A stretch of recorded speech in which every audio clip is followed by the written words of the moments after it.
ঢাকা বিশ্ববিদ্যালয়ের চারুকলা অনুষদে নববর্ষের শোভাযাত্রার জন্য তৈরি করা ফ্যাসিবাদের মুখাকৃতি ও শান্তির পায়রা মোটিফ আগুনে পুড়ে গেছে। তবে কিভাবে এই আগুনের সূত্রপাত হয়েছে তা এখনো শনাক্ত করতে পারেনি আয়োজকরা। আজ শনিবার ভোর ৫টার দিকে আগুন লাগার ঘটনা ঘটে। ঢাকা বিশ্ববিদ্যালয়ের প্রক্টর সাইফুদ্দিন আহমেদ বলেন, ভোর 4:45 থেকে 5টার মধ্যে আগুন লেগেছে বলে ধারণা করা হচ্ছে, কারণ তখন দায়িত্বরত মোবাইল টিমের সদস্যরা ফজরের নামাজ আদায়ের জন্য গিয়েছিলেন। তখনই হয়তো এই কাজটি করা হয়েছে। আগুনে ফ্যাসিবাদের মুখাকৃতি ও শান্তির পায়রার যে মোটিফ তৈরি করা হচ্ছিল সেগুলো পুড়ে গেছে। বিশেষ করে ফ্যাসিবাদের মুখাকৃতি পুরোপুরি পুড়ে গেছে, তবে শান্তির পায়রা মোটিফের অর্ধেক অংশ পুড়েছে।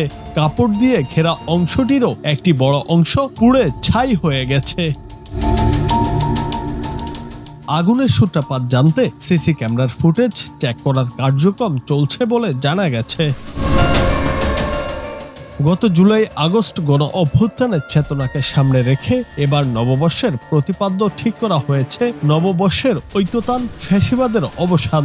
এই প্রতিপাদ্যকে সামনে রেখে এবারকার প্রধান মোটিভ ছিল ফ্যাসিবাদের মুখাকৃতি। এটির উচ্চতা 20 ফুট। এই মোটিফে বাঁশ ও বেত দিয়ে দাতাল মুখের একটি নারীর মুখাবয়ব বানানো হয়। মাথায় খাড়া 4টি শিং, হাঁ করা মুখ, বিশালাকৃতির নাক ও ভয়ার্ত 2টি চোখ।